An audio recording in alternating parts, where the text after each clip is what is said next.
I would like to start with this thought that when we were kids, when we did not know the language, how did we make sense of the world? We made sense of the world primarily through what we saw, because we couldn't speak. We did not know what gestures would mean what. We learned everything by seeing, and therefore our eyes are our window to the world, and our eyes are also the window to our own selves. You look at somebody in the eye, and you will know what kind of a person that is, and that is at the heart of that's the basis of this entire discussion today, which is visual thinking. Visual is what you can see. um, so let's jump into the conversation, but first of all, let me um, let me share with you some of the sketch notes that I've done over the years. And if you see these sketch notes, these are handwritten sketch notes. What are sketch notes? They are basically a combination of sketch and notes, right? So when you're taking notes, when you're attending a conference or attending a YouTube video, when you're seeing, you're constantly taking notes. What I do is I take those notes, but I add some visuals, hand-drawn visuals into it. This enables me to learn very immersively. This enables me to learn deeply.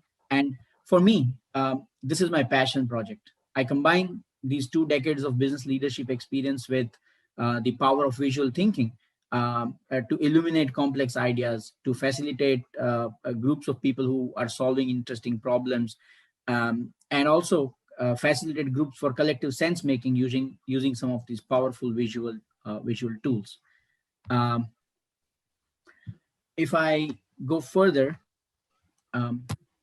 these are the kind of sketch notes that I do. So you can see it on this screen, and you can see it here as well. Um, this sketch note on the left, Leadership in VUCA World, is almost a 1,000 word article that I wrote for a People Matters magazine. And then I thought it will be hard for most people to read a 1,000 word article, but let me instead create a sketch note that enables that you have cognition in just one sheet of paper.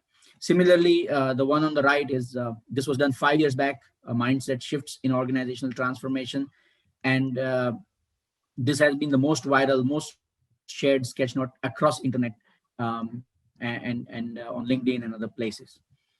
So what qualifies me to also talk to you about visual thinking is that my visual work has been featured so far on platforms like Forbes, World Economic Forum, uh, IEEE, Huffington Post, and Harvard Business Review Ascent, which is the India edition of Harvard Business Review. I have books, I have illustrated ideas, complex ideas in books that were in French. There was a Wall Street Journal bestseller called Growth IQ, which I illustrated, where I illustrated about 45 case studies for an author called Tiffany Boa. She's the chief innovation evangelist at salesforce.com. And this book became a Wall Street Journal bestseller, which was like a really high point in my sketchnoting journey. Apart from that, I have also helped multiple events and organizations like Mahindra Partners, Molecular Partners, a Swiss pharma company. I recently worked with Roche Diagnostics, which is another very big diagnostic company. Apart from these, I've done a Bamboo HR Elevate Summit visualization for this conference in US. My sketch notes have been used in numerous conferences, TED Talks, organizations, and the couple of pictures that you see down there are from the European Commission conference, where they ended up using some of my sketch notes. So this is a little bit of a background on what makes me, eligible for talking to you about visual thinking to start with. Now let's dive into the topic. And now, before we start the topic, I want to urge all the participants to have a paper and pen ready with you, because halfway past this session, I will expect that you will draw something, and you will have to draw along if you want to really learn the art of sketchnoting. So please keep your paper and pen ready. Nothing fancy. It could be a piece of, couple of pieces of paper. It could be a notebook. It could be a pencil. It could be a normal black roller pen. But just keep some drawing and something where you can write on ready with you. Now, let's get into the topic. So the challenge of our times is that we live in a world of information overload, right? So about 2.5 quintillion bytes of data is produced every day. And this is an old research by IBM. So if I look at it today, it might be probably 5 quintillion bytes of data that is produced every day. We consume a lot. We are always on mobile, skimming through a lot of information. So we are seeing a lot, but we are absorbing very little. If you really see how we behave on internet, we start reading something, doesn't interest, we just skip it, right? We go next. And then tools like Facebook, Twitter, etc. have made us very used to the feeds that are bottomless. So if you keep scrolling, things will keep coming, and therefore it's just a very passing observation that we do without absorbing really too much. And in that sort of environment, information overload can make us busy without learning anything in return. Our customers are also dealing with the same problem. They have too much information and their attention span is too small. And there was one research that said that our attention span is less than the attention span of a goldfish, which is 7 to 8 seconds. And our attention span is even less than that, which means that we are not able to attend to one thing for more than 7 or 8 seconds. And therefore, content writers are told that if you want to write a great copy or if you want to write a great content, write in a way that first 5 seconds really hooks people, and then there's more likelihood of they reading further. Similarly, businesses, right? If you look at it, if you look at corporate websites, and if you look at process diagrams, and if you look at the process material within the company, if you look at all the policies and SOPs and stuff like that, businesses are absolutely textual and abstract.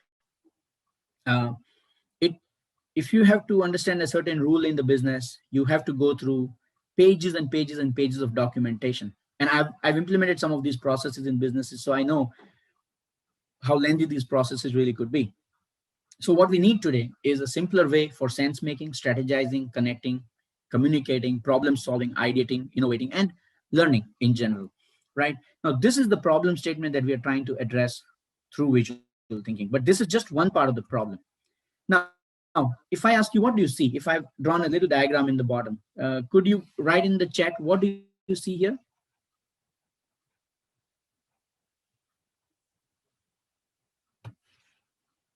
It is a tree, right? Now, if you look at this tree, I can draw a single line and just a little bit of a cloud on top of it, just color it green, and not even color it completely, but just draw some green lines, and you will feel that this is a tree.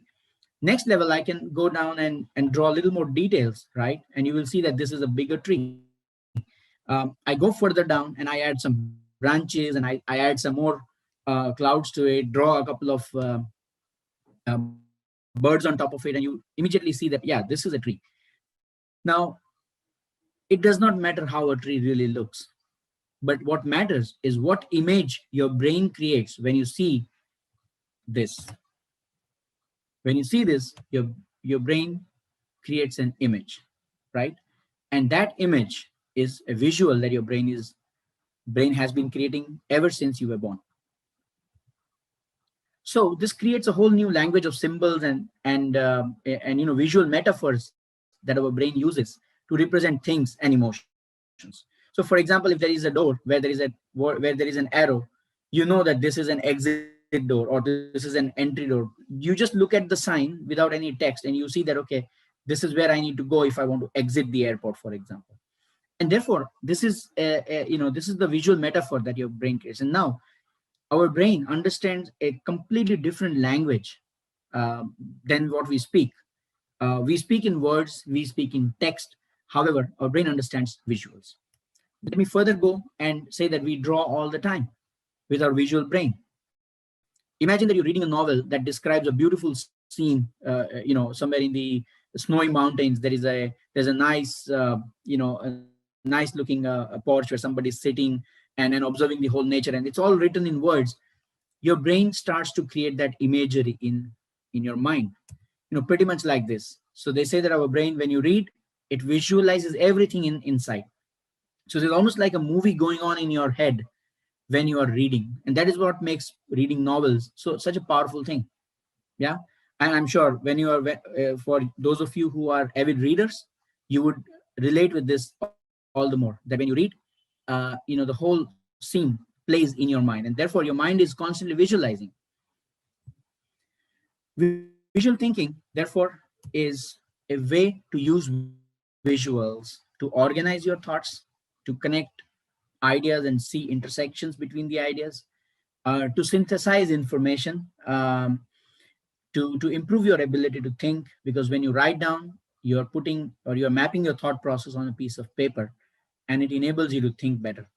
It also enables you to communicate better. And it turns out that our communication becomes, when it becomes visual, when it involves people, our communication becomes sharper and it becomes more crisp, and it becomes something that is easy to understand, irrespective of the language barriers, which means that, visual language is the language that we all understand, irrespective of our spoken language preferences, right? So we understand the visuals pretty much the same way. If I ask you to close your eyes and think of an elephant, and the picture that comes into your mind is exactly the same picture that comes to the mind. If I ask the same question to, let's say, a Norwegian or a Finn or a German or a Brit, right? We There's no difference in that visual. We may describe that elephant differently in different languages, but the image, the visual metaphor of that elephant is exactly the same for all of us, irrespective of language. Therefore, I think drawing, we were taught, is an art. So if you can draw, you are an artist. If you can paint, you are an artist. But I think drawing is not art. Drawing is a way of thinking clearly. Remember when you were a kid, and when you did not know, when, let's say, you were 2 years old and you didn't know language, what did you do when you were given a paper and a pencil? What did we do? We, on those blank papers, we created squiggles, and we drew lines, and we started drawing before we started writing. And therefore, drawing was given to us as a tool, as a way to think clearly. However, our education educated us out of drawing. They said, if you want to succeed, you have to be able to write long sentences and long paragraphs, and you have to be able to write legibly, and you need to be able to speak legibly and clearly. However, we were programmed out of drawing. What happens when we draw is that drawing enables us to simplify the complex. Visual metaphors allows our brain to fill the gaps. Let's say you're reading a 1,000-word article. There is a great idea on the top, there is a great idea in the center, and there is a great idea in the bottom. It's very hard otherwise, if it's only textual, to connect those three ideas. But when you draw, you are actually connecting ideas, you are actually synthesizing information, you're learning very immersively. When you're writing by hand, you're learning very immersively. It helps in sense making. It eases comprehension, clarity, and research says that we remember 10% of what we read, we remember 35% of what we see, but we remember about 65% of what we read and see, which means what you're seeing on the right hand side of your screen is Sketchnote, and this has a far better memory recall than just reading or than just seeing anything, right? And then it's easy to communicate in pictures. It's easy to share in pictures, because these days we are living in a visual world. Instagram and Pinterest and all that, and obviously WhatsApp and other messengers, you can simply consume a visual. If it connects with you, you can share it with people. It's very easy to share overall.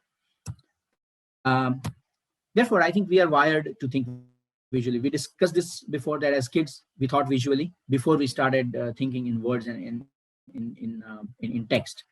If you see what happens to your brain when and there's a science behind this visual thinking, is that 90% of the information that enters our brain is non-verbal.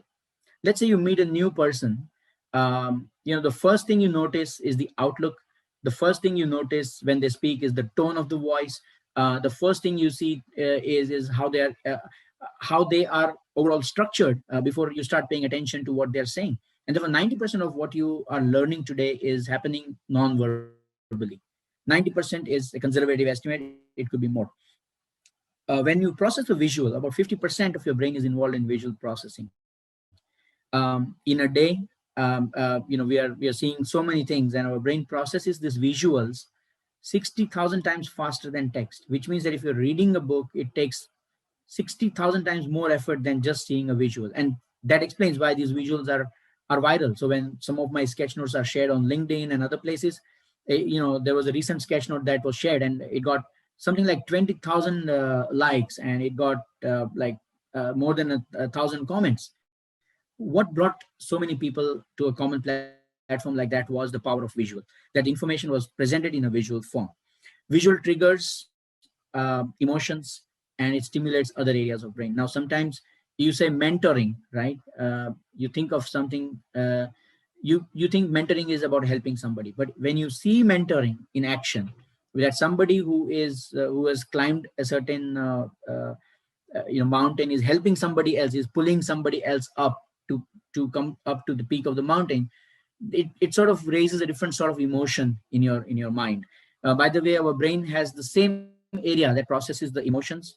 That same area processes visuals as well, which is why when you see movies, you are moved to tears sometimes, because when you're seeing that visual, we also know that movies are not real, but that scene that you see, right, moves you into tears because it's a visual information, and your brain processes it and creates some emotions, and those emotions then start impacting you. 65% we saw, we remember 65% of what we read and see, and 70% of your sensory receptors are in your eyes.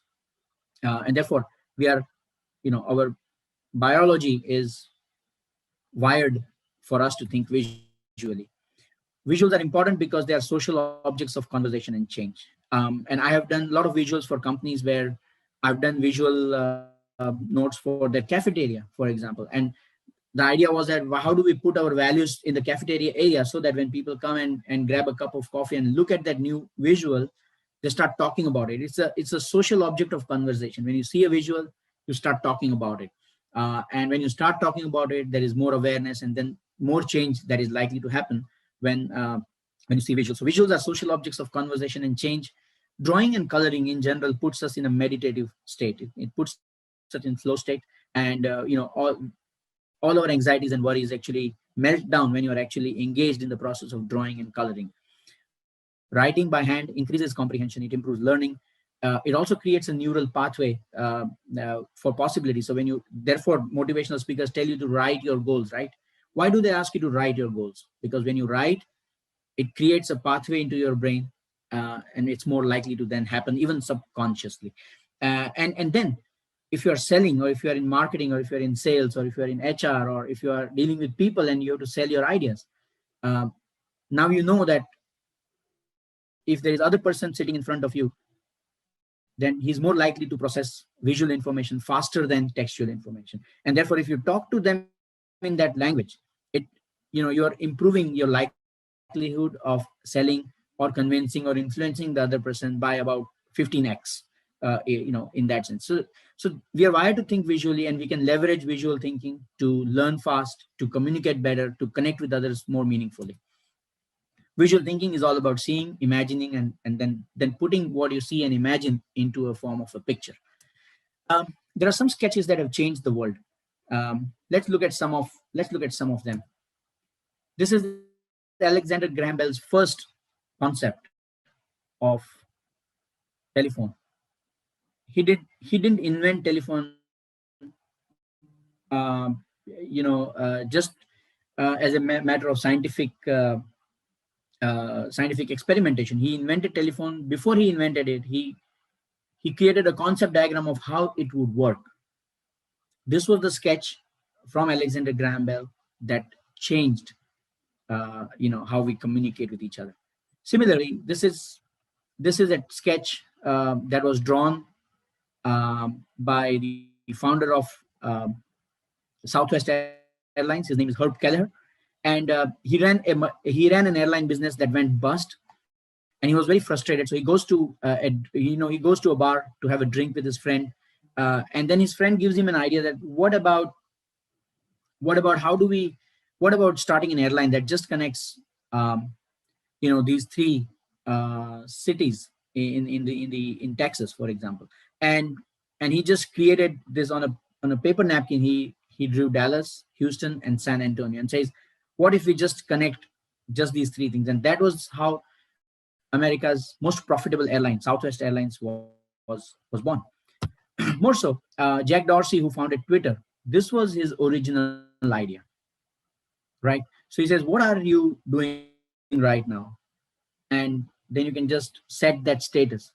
And it had some buttons like in the bed and going to park. So if you see, Twitter, as it is today, started from a very rough sketch uh, on a piece of paper. So this is what visual thinking does to your brain. It allows you to ideate and innovate in a way that nobody else has.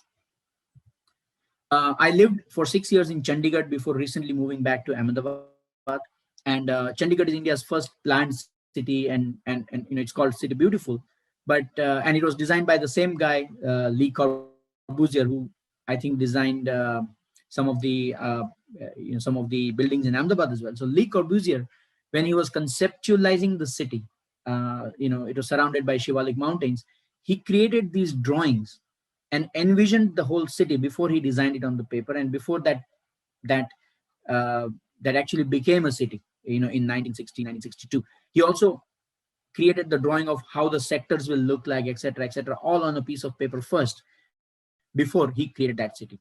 And I think this is the height of visual thinking, that somebody who did not have access to AutoCAD and those fancy software was able to just take a piece of paper and pen and start drawing his vision out on a piece of paper, and then that led to the design of the city called Chandigarh. And this is also the basis of how Gandhinagar in Gujarat was also conceptualized. So if you look at, this is the power of visual thinking in business. And now before we get to drawing, this is the last segment. And what kind of visuals do you often see in business? If I were to ask that question, what kind of visuals do we see in business?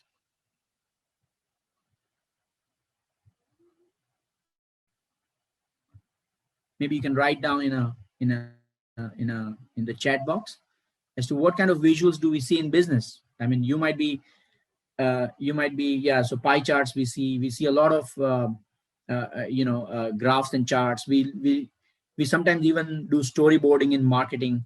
We draw visual processes. We draw activity diagrams for processes. Balance scorecards, absolutely. So there's a lot of different ways that we use visual thinking in business already today. However, most of this thinking is because it is extremely mechanical, or driven by geometrical shapes.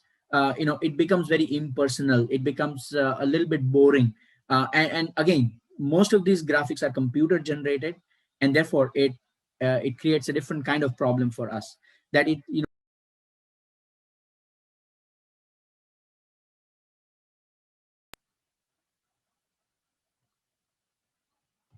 okay, can you still hear me? Because I think I get a message that I'm muted. Yeah, we can hear you, Tanmay. All right. So these are all the different kinds of visuals that you see in the process. And I remember an experience from my early career where I was trying to sell services to a customer in Finland. And this was a very large uh, uh, you know telecommunications company in Finland back in 2008. I was in front of them. I was trying to sell them something, and there was a fancy presentation going on which I was showing them. And the person I was targeting, who he was the VP of the infrastructure and IT, and he was literally, he closed his eyes and he was sleeping, which means that all I was presenting was basically going over the head, or he was not attending to it, it was very frustrating for me to see that I'm presenting my ideas to a VP of IT, and he's closing his eyes and he doesn't want to look at what I'm showing it to him, right? And then at that moment, I didn't know what happened, and I stopped the presentation. I got up, grabbed a marker pen, and started whiteboarding what I was trying to tell him. Now, the moment I stood up and went to the whiteboard and started drawing that concept diagram of how the software development process should really look like, and immediately he opens his eyes, gets up and starts paying attention. So much that he gets up from his seat, grabs a red marker pen, and starts correcting, whatever I was drawing. And he said, "Okay, this is how we do it, and this is where there is a gap," and so on. And it led to an interactive dialogue, at the end of which he was convinced that he would want to give some projects to us. Now, this is the power of visual thinking, that if I was showing him a presentation, he was sleeping. But the moment I got up and started whiteboarding things, it moved him so much that he got up and started participating in it himself. So that is a really powerful way of doing it. We've seen mind mapping, we've seen project management charts, and so on. So there's a storytelling that we do in marketing. We take the hero's journey, where there's a hero that goes through, there's a nice character that is comfortable in a setting, and then there is an inciting incident that happens. The hero goes to the struggle, there is a crisis, then there is a climax, and then from there is a resolution, and then this hero comes back completely transformed and changed.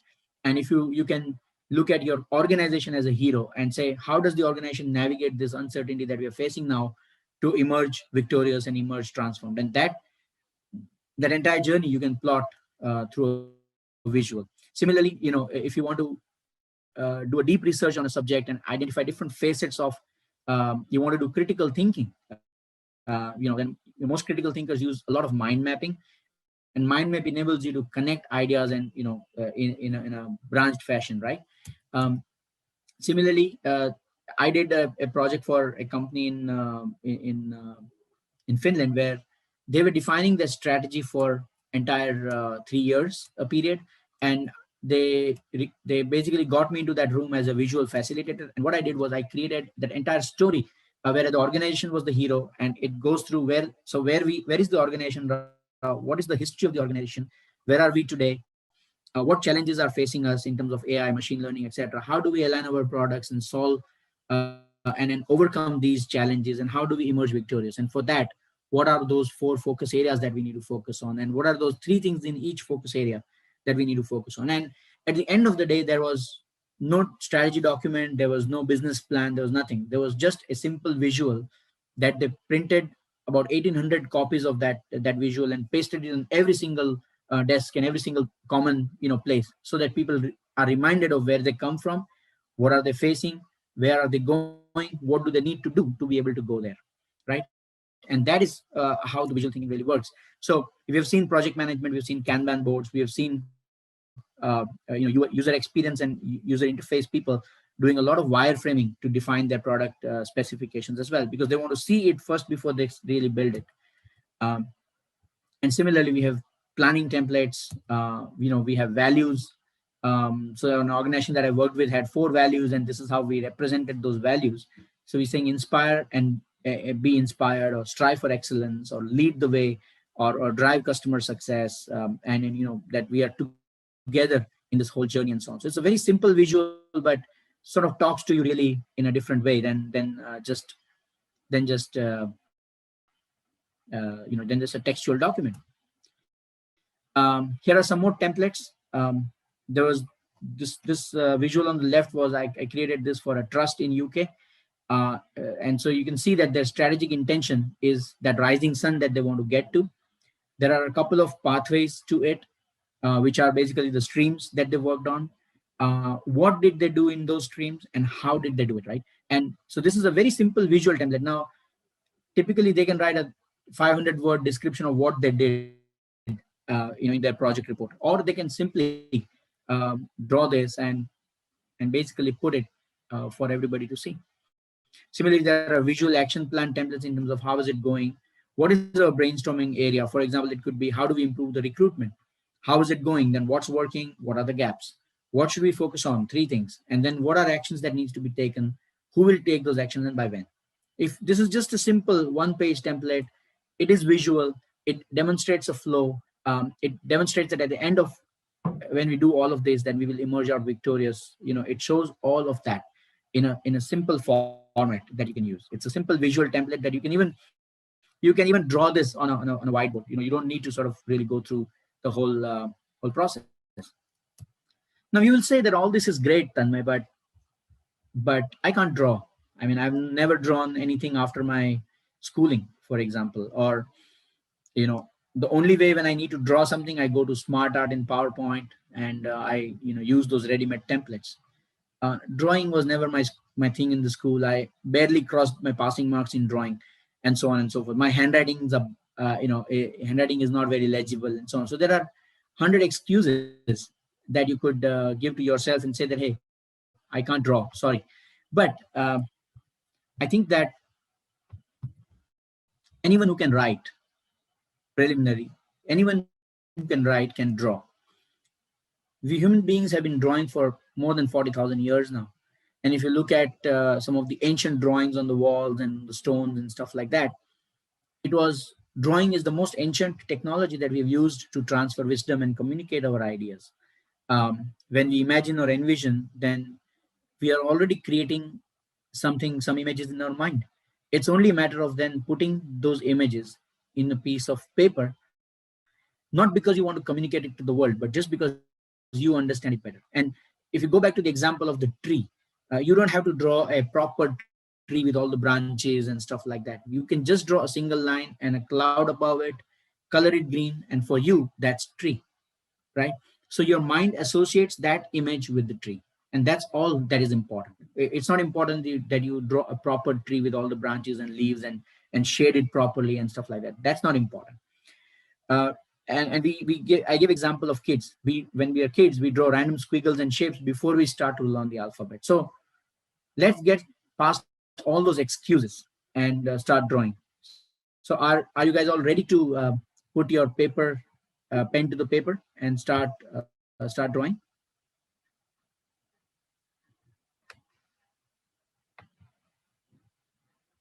You can write what you want to in chat box. I mean, I'm watching it. But are you guys ready to put your pen to the paper? Wonderful. Okay. I wanted one yes to go forward, and I sort of got it. Okay. So let's move past. Um, First, let's draw a dot, because nobody can say that they cannot draw a dot, right? So first we draw a dot, and then we take that dot for a walk, and that becomes a line. You give a certain direction to that walk, and that becomes an arrow. You walk around and it becomes a circle, square, triangle, and a blob. These are extremely basic shapes that you can use to think visually. And I'm assuming here that you all will draw along as we go through the remaining slides.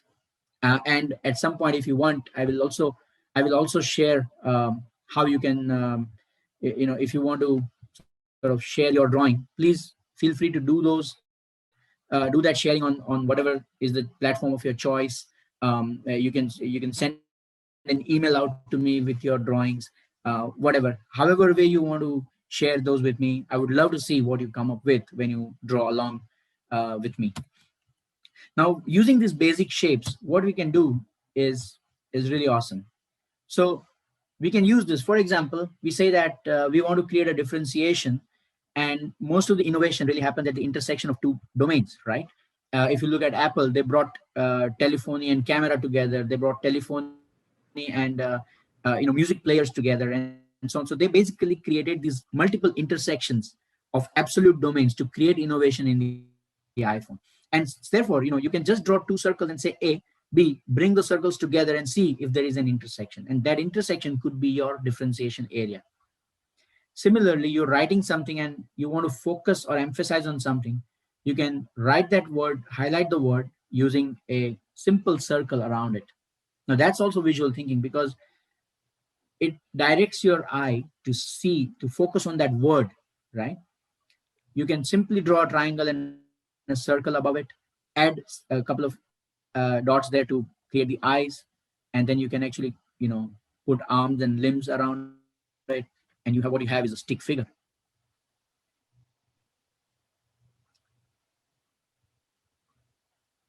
Let's go further and draw a circle. Um, Add very simple details: a standing line, a sleeping line, two dots, and what you get is a face. Similarly, if you draw a rectangle, draw a circle above it, add those basic details to the face, and what you have is a stick figure. This isn't complex, isn't it? This is really, really easy to do. Anybody can do it.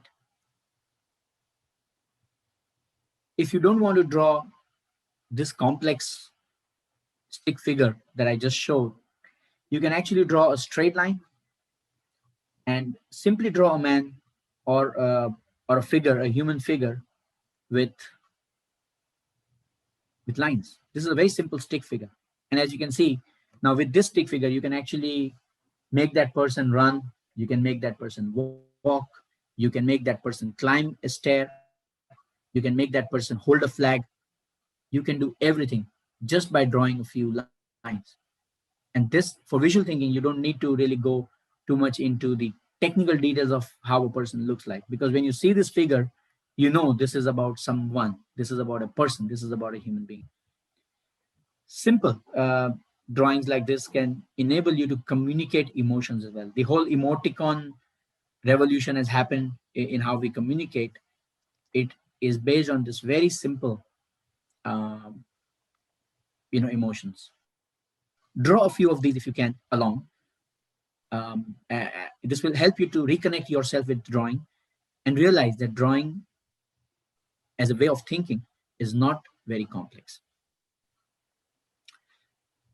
Again, you can use the circles to draw the central idea in this in the middle, and then draw the arrows going out of that circle, create additional circles or branches, and write down additional thoughts. So you can say, how do we improve our recruitments? Okay, number one we need to do is we need to improve our employer branding.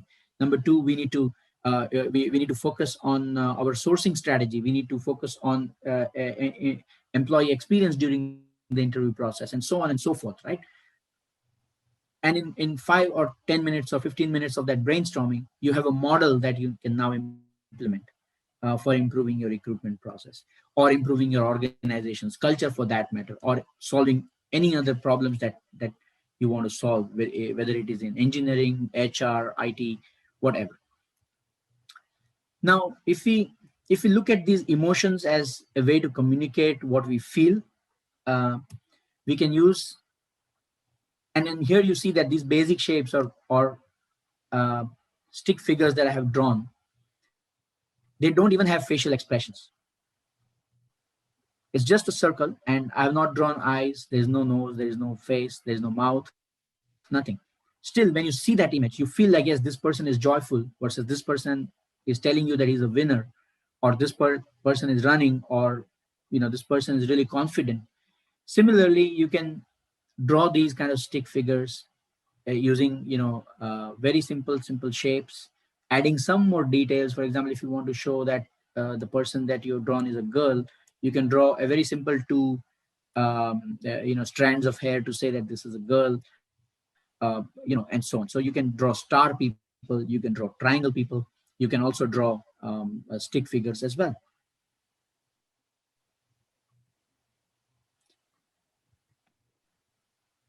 What next? We draw basic shapes, because you're talking about idea.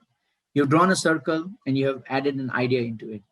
Now you can connect the ideas using arrows.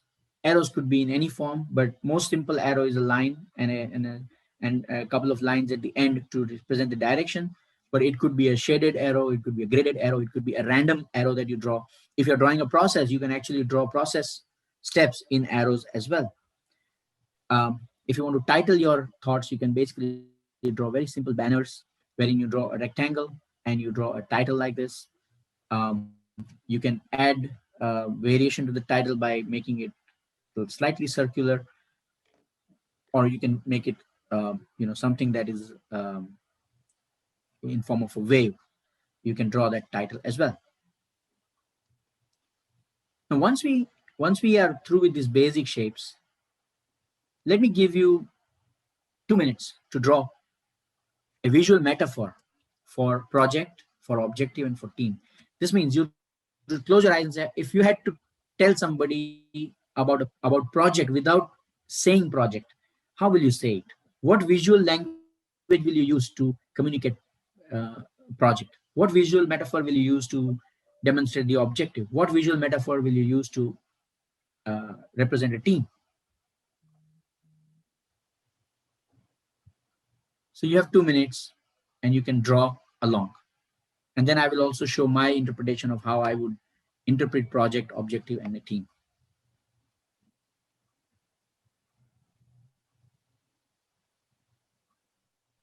I wish we were in a closed room where I could see all of you drawing. That would have been fun. But I would like to see, I would still like to see what you draw. If you want to share it with me, you can share it on Twitter and tag me on Twitter and Instagram. You can share it me on LinkedIn as well, where my ID is TN Vora, or you can drop me a small note at my email address. Um, feel free to share your drawings on any of these platforms. Okay, if we are ready, I can go further and see that this is how I would represent project, objective, and a team. And these are very simple metaphors, right? Project could be four puzzle pieces, which is scope, time, cost, and quality. Project could be a sequence of activities that enables you to uh, get uh, get to a certain destination. Project could be multiple parts of scope, time, cost, and quality, rotating wheels in tandem. Objective could be a simple road that leads you to the stars. It could be a target, it could be a dartboard, it could be anything. A team could be a simply a representation of people together. It could be people holding hands. Team could be a visual of people helping each other step up. And you can draw maybe 10 more visual metaphors of how to represent project, objective, and team. Now you see, this is visual language. This is the language that our mind understands more than the word project. When you say project, our mind anyway creates some of these visuals in the mind. So our goal is to build the visual library of symbols and icons that can represent different ideas. And once that library or that visual vocabulary is created, then it's easy for anybody to draw. Again, we'll take one more exercise. Let's draw these four concepts. Now, these are concepts: confusion, idea, increase, and conflict. How would you describe these words? I'll give you 2 more minutes to draw these. How would you draw confusion? How would you draw idea? How would you draw increase? And how would you draw conflict?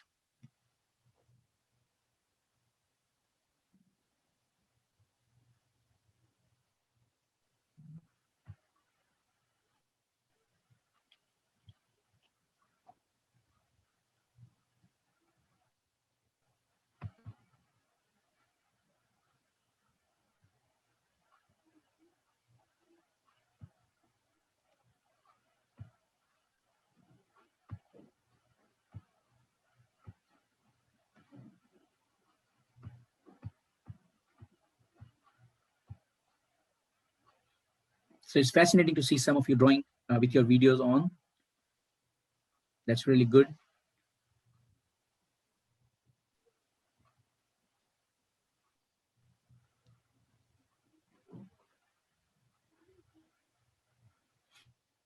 Okay, let's see how I would represent these concepts. So confusion could be just a random squiggle. A complex intermingling of a thread is what we call confusion. Confusion could be a person who is just wondering, not knowing what to do. There are a lot of question marks around his head. That could be confusion. Idea could be a light bulb, or a light bulb that pops out of a person's head, or a light bulb that is a result of shared thinking between two people. Now, if you see these two people, they're absolutely abstract in terms of how I have represented them. But when you look at it, you know that you're talking about people. If you look at increase, a simple arrow that points upward is enough for us to tell that there is an increasing trend. You can add more details by having a bar chart, with an arrow going up. When you look at conflict, two arrows in opposite direction is a sign of conflict. Similarly, I have drawn two people, and when they are communicating with each other, there is no agreement between the two, and that could mean that is just a small conversation box with a strike off on it, and that's like they're not agreeing on something, and that's conflict. So you get the point of visual thinking, that you can represent even the most complex, even the most abstract of concepts using Very, very simple visuals. And therefore, visual thinking is not about art. Your goal here is to not become an artist. Your goal is to not become Leonardo da Vinci, for example, or MF Hussein. Your goal is to just clarify your thinking to yourself first and then to the others. So very simple way of drawing a sketch note or putting your ideas in form of a sketch note is to put a title on the top, and please draw along if you want to. You can put a title at the top. There are three ideas that you write down, leaving some space for some visual metaphors. You say idea one, idea two, and idea three, and write down a couple of lines about each idea, and then draw a visual metaphor to represent that idea. This is as simple as it can get from the perspective of creating the sketch note.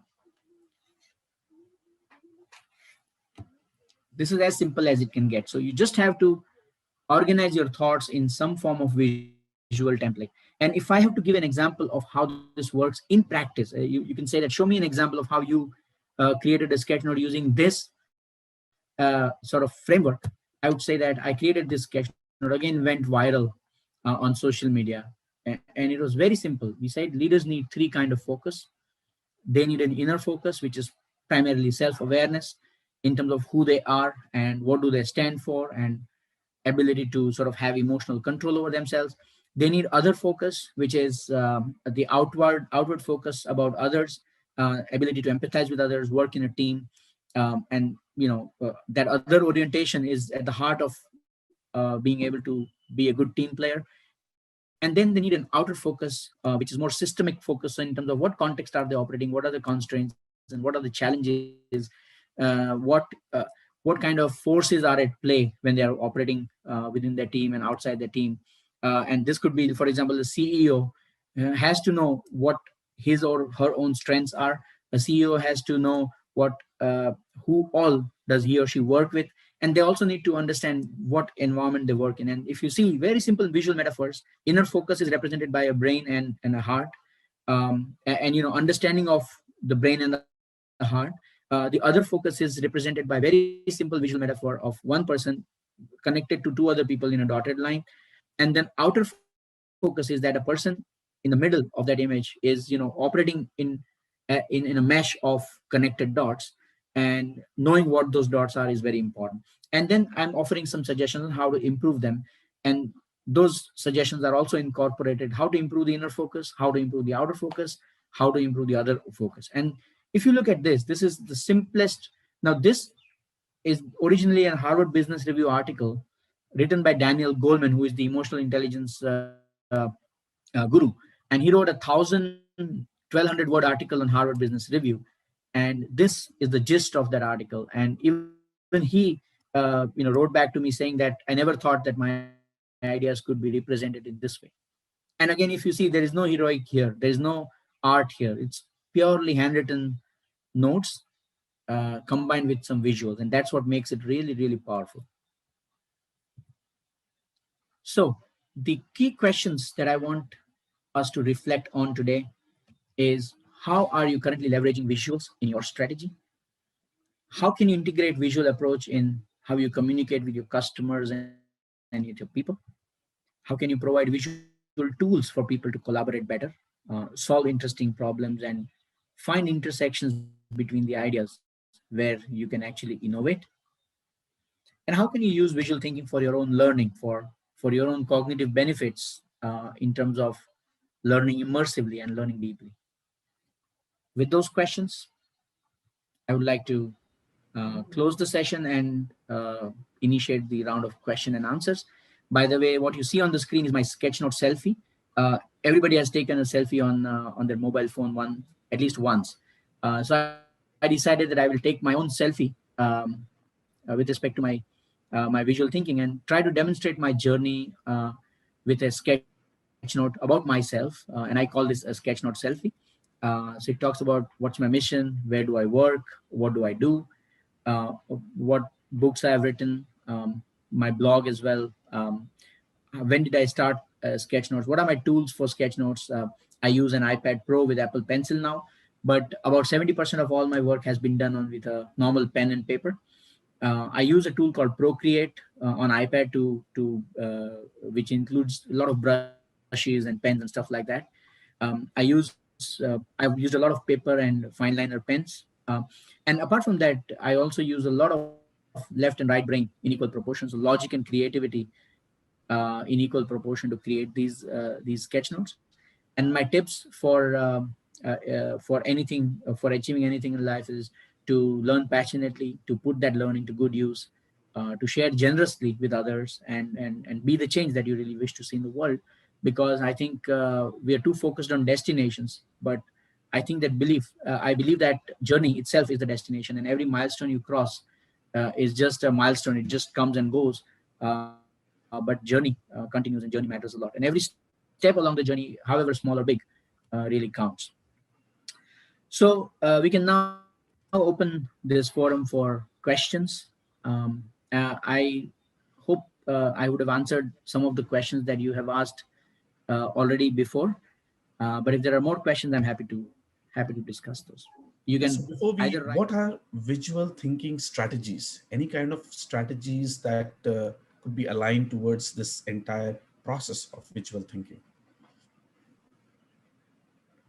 So as I said, the first strategy is to draw more. Simply start drawing, and not hold yourself back, saying that my handwriting is not good, or how will others judge me. I think the lot of strategy is about taking that first step towards that direction. And the second strategy would be to share what you learn, because I think that we sometimes we do a lot of stuff, and we make things and then we don't share it with the world, thinking that we will be judged. I think that world is full of like-minded people. If we just share, you will get. And in fact, if I outline my own journey, I started doing sketch notes in 2015, later part of 2015, and I created a very rough sketch that I shared on social media. And I thought everybody will say that this is a really crappy piece of drawing. But there was one person named Abhijit Bhadur. He's a dear friend of mine. He was the chief learning officer of Wipro, and he said, "Excellent work, Tanmay. This is great." And that promoted my enthusiasm for it. I created a second one which was slightly better than the first one. Then I created the third one which was even better than the second one, and so on. So every single step, I did not stop just because my sketch notes were rough or unfinished. I think what I still emphasize is it's not about the art; it's about the ideas. And if you are able to share ideas to the world, the format really doesn't matter. What matters is the power of idea and what you're trying to share or what you're trying to learn on your own. So that would be the strategy. I think there is a lot of material that is available out there. But if you want to start with the journey of visual thinking, I would recommend a book called Draw to Win by Dan Rome. It's a fantastic book that I have referred earlier in the cycle. There's also one more book called The Sketchnote Handbook by Mike Rohde, Mike Rohde, Mike Rohde, that can be very helpful in starting the journey. I hope that answers the question. Absolutely, perfectly, rightly answered.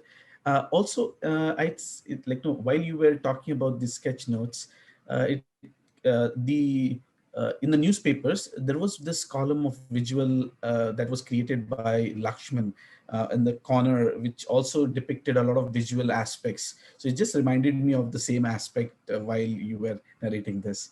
Yeah, Okay. drawing is a great example of drawing to initiate a social change. And Lakshman's cartoons stay with us even years after, because they depicted or they documented that era in a way that even an uneducated person can understand. And that's the power of visual thinking, as I call it. Absolutely. Okay, our next question is from Vinod. How to use right and left brain both?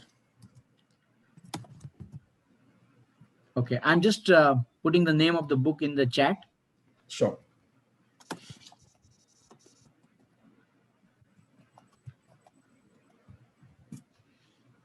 Okay, so the question was, how do we balance the left and the right brain? I think it's very, very simple. That we often feel like we often block ourselves, saying that I'm very logical as a person, so art is not really my thing. Or we say that I'm an artist, so what do I have to do with mathematics or logic or ideas or those kind of things? And I think the biggest barrier in using our heterogeneous brain, or as I call it, being ambidextrous, which is the equal usage of logic and emotion, like everything in life, there has to be a balance between the two. You can't be completely logical and have no emotions, and you can't be completely emotional without having any logic. So I think the first step towards that is to really unblock yourself and have a really open mind about it. And this is where this drawing exercise comes in place. We feel that drawing is a really light right brain kind of creative activity, but it is not. Drawing is creative activity that helps you develop your logic. It helps you develop your thinking, and therefore it's a right brain activity that enables your left brain. And similarly, if you have a logical flow of ideas, but if you're not able to put it in a way that connects with others, then it's not going to be helpful. Therefore, you need to be able to be logical and be able to represent your logic in a creative way. And that's where the right brain helps the left brain, and left brain helps the right brain. So it's, I think visual thinking nicely brings these two aspects of left right brain, or ambidexterity in thinking, by just putting your paper on the pen and giving a structure to your thoughts. Beautifully answered. Um, that takes us to our next question from Tushar. What is the step-by-step method for developing this skill? In one word, the answer is practice. Because if you want to learn bicycle, there is no step-by-step method. You just hop onto bicycle and start pedaling. You will fall down twice and get up third time, and you'll keep pedaling. And at one point, you will see that suddenly you're cruising along. And I think that is the step-by-step method that in creative endeavors like this, or in learning a new skill, the first thing is to overcome our own inertia of learning, and from there on, everything is gets easier. Absolutely. And also it like reminds me sometime when we ourselves, while we are talking on the phone, we sometimes sketch whatever we keep discussing on the phone. We kind of scribble it on our papers. That's also one way of like creating your uh, visual thought process on the paper. Yeah, and to add to what you just said, Peter, I think my answer was, I realized that my answer was too generic. So let me give a specific ways to develop this skill. Number one is that when you are meeting your friends or people in a meeting room discussing an idea, see if you can take the lead, get up and start drawing something on the whiteboard. I think the risk of being judged is low because everybody knows you, they are your friends, they are your colleagues, and you can draw those things on a whiteboard. Um, when you want to communicate an idea, see if you can communicate it using a drawing. And then read the books that I have mentioned. There is a step-by-step method that they have provided to learn these skills. There are people who do workshops, and some of them are really open workshops that anybody can attend. That allows you to draw along the way and create this competency for yourself. Absolutely. So our next question is from Deep. Somehow it's to the same earlier question that was asked: how to practice brain using both the sides. So I believe that has been answered, Deep. Yeah. Coming to our next question thereafter from Sachin Kumar: how to use visual techniques in negotiation? Okay, that's a very interesting question, and I think I gave an example uh, in the presentation that I think when you're negotiating, you can draw your current status in terms of what you think and what the other party thinks on the board, and then really start bringing those two aspects closer and closer and discuss what could bring us closer to this, right? So for example, in my case, I was trying to convince the client that they should buy our services using a presentation. They were not convinced. The guy just closed his eyes. And the moment I went on the whiteboard, a different kind of energy got into the room. And he started scribbling together, and we started drawing together. And when you draw together, at some point there will be some alignment that you will be able to gain. So if you're negotiating with somebody, instead of negotiating straight out of your head, if you negotiate after putting your thoughts on a piece of paper and sharing that thinking. So let's say you are charging X amount for your services, and you want to convince the customer that this is the right price. You can probably draw the value that the customer will get from your product. You can actually draw that value framework and show it to the customer and say, you know what, you're going to pay me X dollars, and this is what you're going to get in return. These are all the things, and additionally I'm going to also give you this and this. And you sort of draw that value diagram. It immediately becomes a point that the customer can connect with.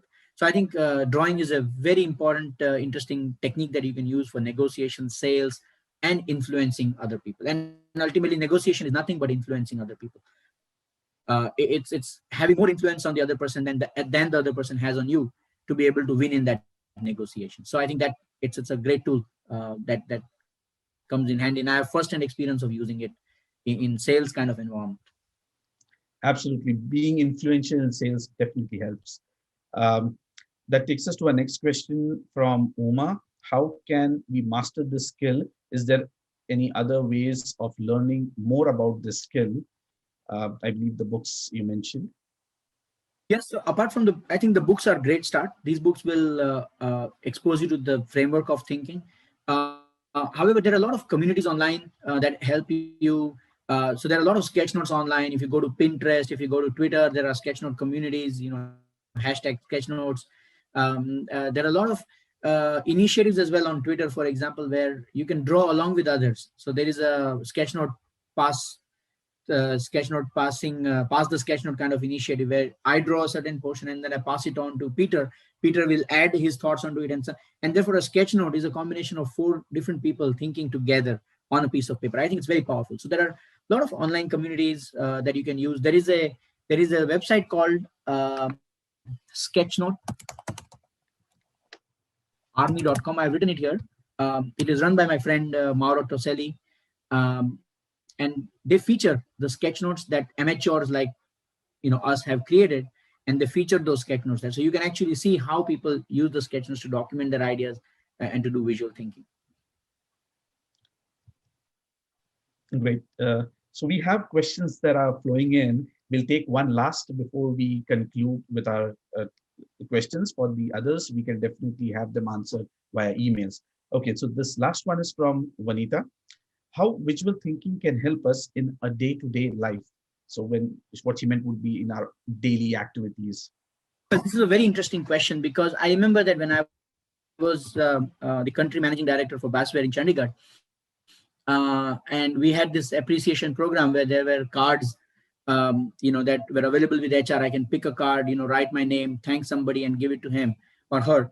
And what I used to do was I usually created these handwritten cards. It's again a very day-to-day life kind of a scenario, but having drawn a card on a blank piece of paper, having said thank you in a handwritten way with a small visual around, was amazing way of connecting with the person. It was received in a very heartfelt manner because it was hand drawn, even if it was rough, even if it was not that finished, but it was something that helped. In my own area, for example, I was discussing with my daughter in terms of how do we earn and save money and stuff like that. And I was teaching her the fundamental of simple interest. And from there, when I started drawing on a piece of paper that what simple interest means, and then we say that interest, you get interest when you invest your money, but you have to pay interest when you borrow money. And then it led to that whole conversation where I think if I share that visual with you today, then you will get to know everything about personal finance, how to save, how to earn more, what is needed to be earning more, when is the best time to take a loan, how to repay, how to get debt free and stuff like that. The whole thing really grew in the scope, and from a very simple topic like simple interest, we started talking about personal finance. And she's 14 years old, so this is the right time for her to understand the money mechanics. So in that sense, I think it was very helpful day-to-day exercise. I also play a lot of this Pictionary with my kids, where just like our Antakshari, right? I draw something, and then they take the last letter and they draw a certain thing. Or there is a wonderful game called Name, Place, Animal, and Thing. That you can play with your kids. It's not just fun, but it's also very educative, because you get to see how your kids perceive things in their mind, because they are drawing it as they are imagining it in their mind. And it's a very, very sort of interesting exercise that you could do overall. And I think apart from that, you can communicate your ideas using drawing and so on and so forth. So there's a lot of day-to-day application in how you can draw. I mean, if you go to an event where you are supposed to be putting your shoes outside before you enter the room, somebody can just draw a shoe there and hang it, and everybody will know that you have to remove the shoe. Nobody has written that remove the shoe here. But if you just draw a shoe there, everybody will remove their shoes. That's visual thinking. That's the connection that visuals have with people, and you can use it in day-to-day life in a very interesting way. So I think that's my short answer to that question. Thank you so much, And Prem. before we close, if you want to connect with my work, you can follow me on Twitter at TN Vora. You can follow me on Instagram at TN Vora. I do a lot of sharing on LinkedIn. My website is qaspire.com. This is where I share interesting ideas in visual form. You can subscribe to my blog as well. So when I post something, it gets to you in your email. And you can stay connected with me through my email address that I have mentioned here. These are all the ways to sort of connect. So thank you so much for being such a wonderful audience. Great question. I enjoyed being here and sharing whatever little I know about visual thinking.